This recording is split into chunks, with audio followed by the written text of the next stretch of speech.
This is part 5 of our daily MCQs discussion. In this video, we will discuss next 20 questions of Indian polity and constitution. So let's start. First question is, Panchayati Raj is a system of. So right answer for this question is rural local self-government. 73rd amendment act 1992 ने पंचायती raj institution को एक constitutional recognition दिया था. Next is The correct statement about ordinance making power of the governor are. हमें governor की ordinance making power के बारे में करेक्ट स्टेटमेंट बताना है. It is laid down in article 213. सबसे पहले देख लेते हैं व्हाट इज ऑर्डिनेंस. कॉन्स्टिट्यूशन में एक प्रोविजन है in case of emergency when both the house of the parliament और any house of the parliament is not in session. उस केस में अगर हमें लॉ की ज़रूरत होती है, किसी लॉ की ज़रूरत होती है इमरजेंसी में, तो उस केस में president under article 123 and governor under article 213 are empower to issue ordinance. ठीक है, अब देखते हैं कि क्या क्या इसके लिए प्रोविजंस होते हैं और कब और कैसे इसको इशू किया जा सकता है. तो हम यहाँ पे ऑल्दो क्वेश्चन में पूछ रहा है गवर्नर की ऑर्डिनेंस मेकिंग पावर के बारे में, हम यहाँ पे डिस्कस करेंगे प्रेसिडेंट की ordinance making power under article 123 और उसके बाद इस क्वेश्चन को सॉल्व करेंगे. Article 123 empowers the president to promulgate an ordinance when both the houses of the parliament are not in session or when either of the two houses of the parliament not in session. He can also issue the ordinance when only one house of the parliament is in session. कोई भी law अगर पास होता है तो उसको दोनों house का approval चाहिए होता है. तो अगर एक हाउस सेशन में नहीं है तो भी प्रेसिडेंट प्रोमलगेट कर सकता है ऑर्डिनेंस. अब जो प्रेसिडेंट की ऑर्डिनेंस मेकिंग पावर होती है वो को एक्सटेंसिव होती है with the power of parliament. इसका मतलब है कि प्रेसिडेंट उन सभी सब्जेक्ट्स में लॉज बना सकता है जिसमें पार्लियामेंट बना सकती है. तो शेड्यूल 7 में 3 लिस्ट है. List 1 is union list which consist 97 subject. List second is state list which consists 66 subjects, and list 3 is concurrent list which consists currently 47 subjects. जो यूनियन लिस्ट है उसमें 97 सब्जेक्ट्स है, पार्लियामेंट इन पे law बना सकती है. जो ऑर्डिनेंस मेकिंग पावर है दैट इज को एक्सटेंसिव विच मीन्स जो प्रेसिडेंट है वो भी 97 सब्जेक्ट्स पे लॉ बना सकता है थ्रू ऑर्डिनेंस. यूनियन लिस्ट में 97 सब्जेक्ट्स हैं, स्टेट लिस्ट में 66 सब्जेक्ट्स हैं जिसमें स्टेट गवर्नमेंट लॉ बना सकती है. इन केस इमरजेंसी, जब नेशनल इमरजेंसी फोर्स में होता है तो स्टेट लिस्ट में भी पार्लियामेंट लॉज बना सकता है. और कंकरेंट लिस्ट जिसमें 47 सब्जेक्ट्स है इसमें दोनों ही state government as well as the central government laws बना सकता है. बट अगर कॉन्फ्लिक्ट होता है, मान लेते हैं एग्रीकल्चर एक इसका सब्जेक्ट है,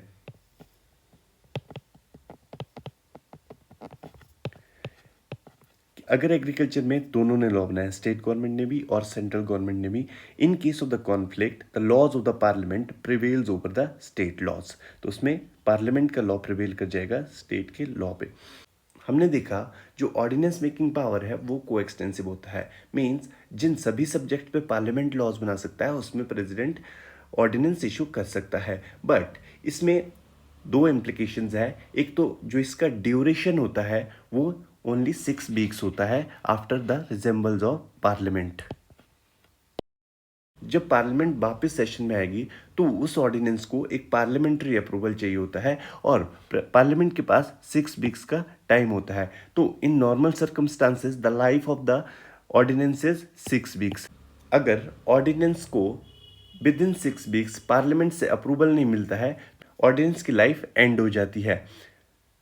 इन अदर केस मान लेते हैं कि लोकसभा को डिसॉल्व कर दिया गया है तो कॉन्स्टिट्यूशन में ये प्रोविजन है जो मैक्सिमम एक गैप हो सकता है 2 सेशन ऑफ पार्लियामेंट के बीच में, दैट इज 6 मंथ्स.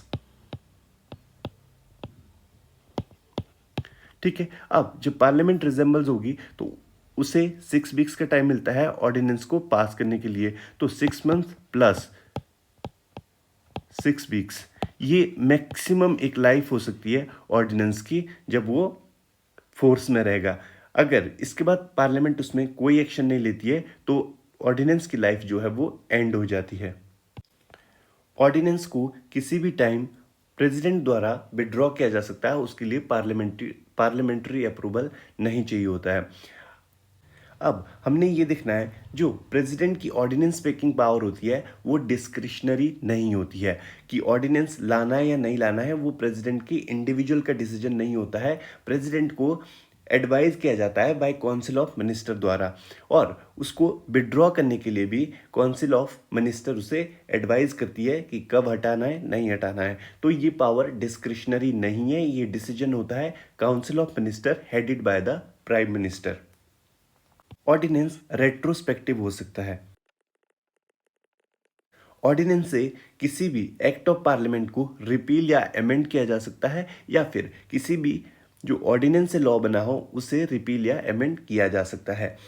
ऑर्डिनेंस से ऑर्डिनरी लॉज बनाए जा सकते हैं, इससे कॉन्स्टिट्यूशनल अमेंडमेंट को इंट्रोड्यूस नहीं किया जा सकता है। अब इसमें जो प्रॉब्लम है that is repeatedly promulgation of ordinances. Supreme Court ने डीसी वादा केस 1987 में एक जजमेंट दिया था जिसमें कि बिहार गवर्नर ने 1967 से 1981 में 256 ऑर्डिनेंस पास किए थे, और जिनकी लाइफ 1 to 14 ईयर्स तक की थी। तो इसमें सुप्रीम कोर्ट का जो एक डिसीजन आया था डीसी वादा केस 1987 में,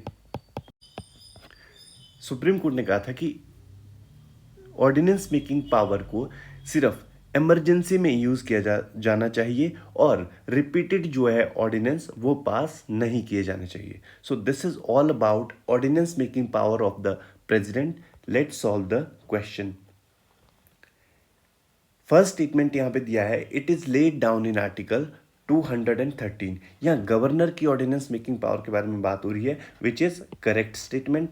second statement is it can be issued by him after the advice of the president और state council of ministers. Yes, this is also correct.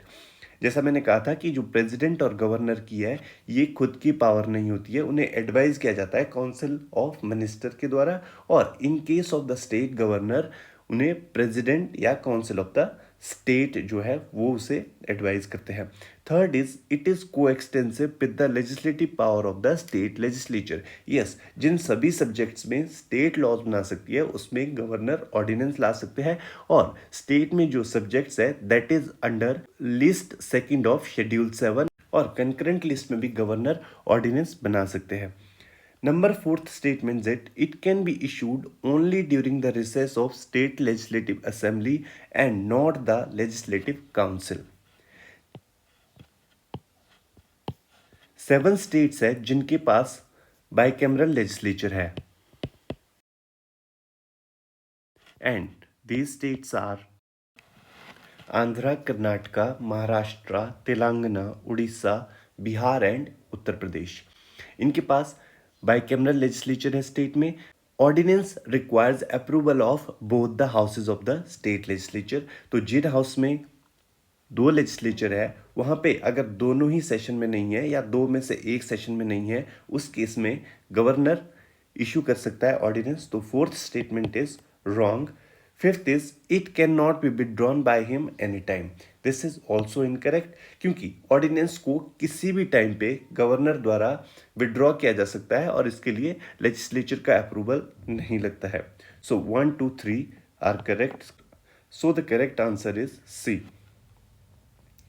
Next question, in the event of declaration of constitutional emergency in the state, the president can। Emergency in the state को president rule भी कहा गया है। जो ground है imposition का वो दिया गया है आर्टिकल 355 में। आर्टिकल 355 एक ड्यूटी इम्पोज करता है सेंट्रल गवर्नमेंट में to ensure that the governance of every state is carried on according to the provision of the constitution. अगर कोई भी स्टेट ऐसा करने में फेल होता है तो central government under article 356 president rule impose कर सकती है उस स्टेट में। और जो दूसरी एक डायरेक्शन है दैट इज अंडर आर्टिकल 365। 365 के अंदर ये कहा गया है कि अगर कोई भी स्टेट फेल होता है वो डायरेक्शन जो सेंटर ने स्टेट को दी है उसे फॉलो करने में, तो सेंट्रल गवर्नमेंट उस केस में भी स्टेट में प्रेसिडेंट रूल लगा सकती है। Under these two article 356 and 365 president rule को इम्पोज किया जा सकता है स्टेट में। इसको अप्रूव करने के लिए दोनों हाउस से पास होना चाहिए।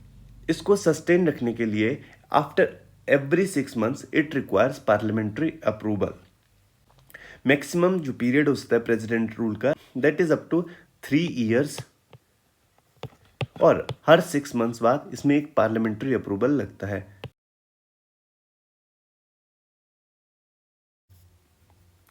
प्रेसिडेंट इसे कभी भी हटा सकते हैं, इसको हटाने के लिए पार्लियामेंट अप्रूवल की ज़रूरत नहीं होती है। Now let's solve the question. First statement is assume to himself all functions of the state government including high courts. This is wrong. High court जो है वो इंडिपेंडेंटली फंक्शंस करते हैं, so first statement is wrong. Second is declare that the power of the state legislature be exercisable under the authority of the governor. This is wrong. जो power होती है वो exercisable under the authority of parliament. Third is assume to himself all the functions of the state government except the high court. This is correct. Declare that the power of the state legislature shall be exercisable under the authority of the parliament. So this is also correct. हमें यहाँ पे correct statement बतानी है, so option C is correct. Next is Article 154 states that the governor can exercise his executive authority either directly or through office subordinate to him. The word subordinates includes.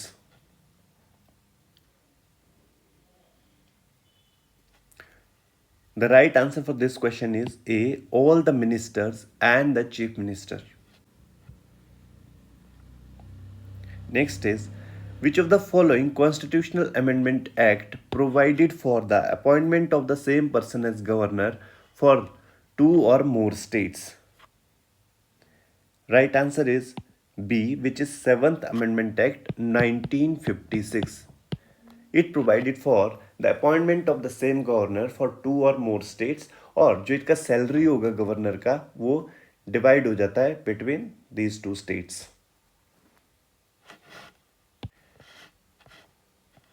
Next is, a president's rule can be imposed in a state under the provision of, जैसे हमने अभी discuss किया है, so article 356 and article 365 president rule की बात की जा रही है, so correct answer is 1 and 4 which is C. Next question is, the state shall take steps to organize village panchayats and endow them with the such power as may be necessary to enable them to function as a units of self-government. This provision is mentioned in. This is a directive principle of state policy. So correct answer is part 4 of the Constitution. Next is, which of the following is a committee on Panchayati Raj institution? Balwant रे Mehta committee को appoint किया गया था 1957 में, और इन्होंने suggest किया था 3 टायर पंचायती राज सिस्टम को, जिसमें gram panchayat at village level, panchayat samiti at the block level and zila parishad at the district level. Then comes to the JVK Rao committee which was appointed in 1985, और इन्होंने सजेस्ट किया था Zila Parishad as a principal body.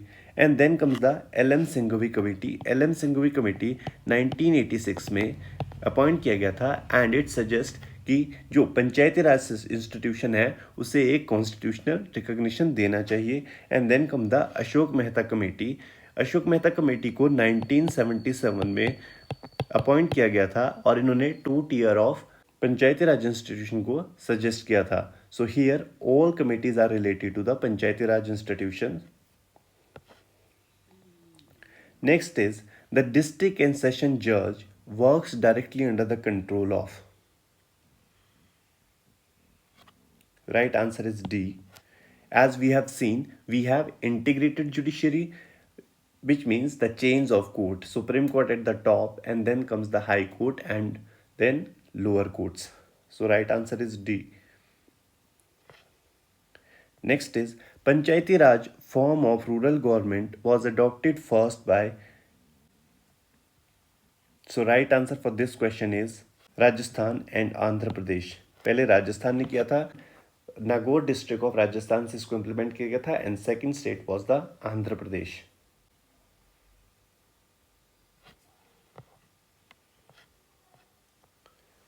The Balwant Ray Mehta Committee was a committee on. Right answer is B. Panchayati Raj Institution. According to Balwant Ray Mehta Committee, the district collector should be kept out of the Zilla Parishad, a non-voting member of Zilla Parishad, a member of the Zilla Parishad with the right to vote, the chairman of the Zilla Parishad. Correct answer for this is D. Next is money bill can be introduced in the state legislatures only on the recommendation of. Correct answer is D. Governor की recommendation जरूरी होता है to introduce the money bill in state legislature. Next is district judges are appointed by. Right answer is D. The governor of the state in consultation with Chief Justice of High Court. Next is the recommendations of Ashok Mehta Committee on Panchayati Raj are. First is creation of a two-tier system, which is correct statement. Second is reservation of seats for SCs and STs. This is also correct. Third is compulsory power of taxation to Panchayati Raj institution. This is also correct. Open participation of political parties in Panchayati Raj affairs. Correct. Last statement is if superseded, election must be held within 1 year. This is incorrect. जो election होते हैं that must be held within 6 months. So correct answer is 1, 2, 3 and 4, which is C. Next is which of the following statements are true about the governor of a state? First statement, the executive power of the state is vested in him. This is correct. He must have attained 35 years of age. Again correct. He holds office during the pleasure of president. Yes, this means जब president उन्हें चाहे तो हटा सकते हैं. So this means the pleasure of the president. The grounds of his removals are laid down in the constitution. No, this is incorrect. कोई भी ground जो है वो constitution में नहीं है इनके removal के लिए. President जब उन्हें चाहे तो हटा सकते हैं. So correct answer is B, which is 1, 2 and 3. This is assertion and reason type question. The first question is the constitution has not fixed the number of members of the UPSC. Yes, this is correct. President decide करते हैं कि कितने member होने चाहिए. Usually हम देखते हैं 9 to 11 members body होती है including chairman. So first statement is correct. Second is the chairman and members of the UPSCs are appointed by president. This is also so both the statements are correct, but जो ये reason है वो correct explanation नहीं है assertion का, तो right answer यहाँ पे हो जाएगा B. Next is the salaries of members of the UPSC can not be charged to their disadvantage during their tenure. This statement is correct. The independence of Public Service Commission has to be maintained. This is also correct. So correct answer is A. Last question. Chairman and members of the UPSC are appointed by President. Yes, that's correct. The UPSC is a constitutional body. This is also correct. So right answer is A.